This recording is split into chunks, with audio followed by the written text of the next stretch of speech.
នេះខាងនេះផ្លូវនេះដើមនេះតែខាងស្ដាំដៃបន្តិចព្រំដីខាងស្ដាំដៃនេះព្រំវាយដីរួចហើយវាយព្រៃរួចហើយនេះយាយខុសដើរទៅក្រោយ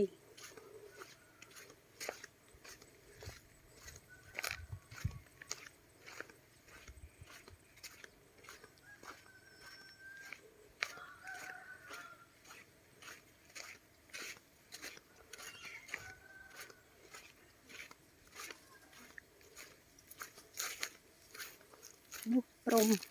ខាងក្រោយ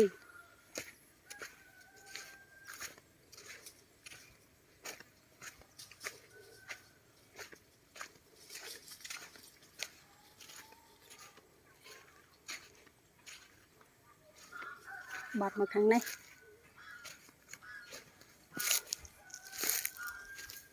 នេះខាងក្រោយដីរោងចិញ្ចឹមគោ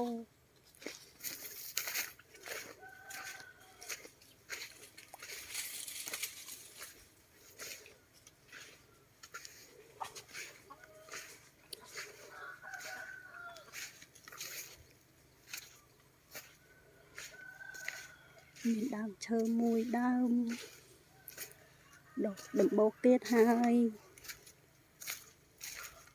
ដើមកកោះ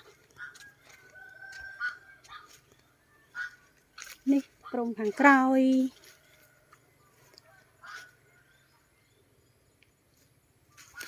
ដើមកកោះ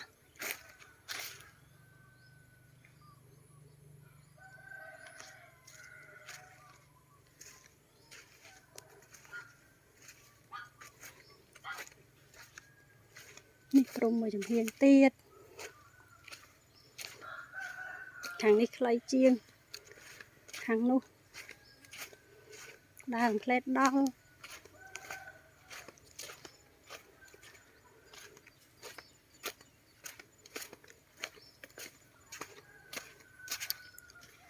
មួយផ្លូវចូលទិដ្ឋភាពដីទាំងមូលនេះព្រៃមកកូននៅកណ្ដាលនេះទុកដុត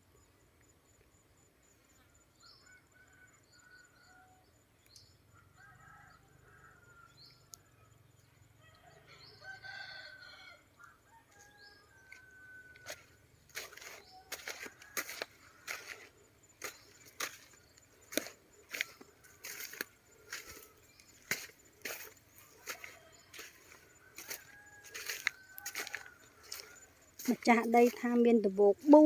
4ដីនេះធ្លាប់មានដំបូក4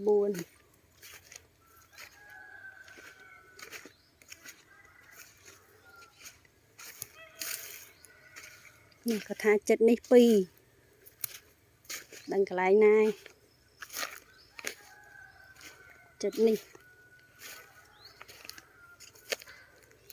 ម្ដុំនេះ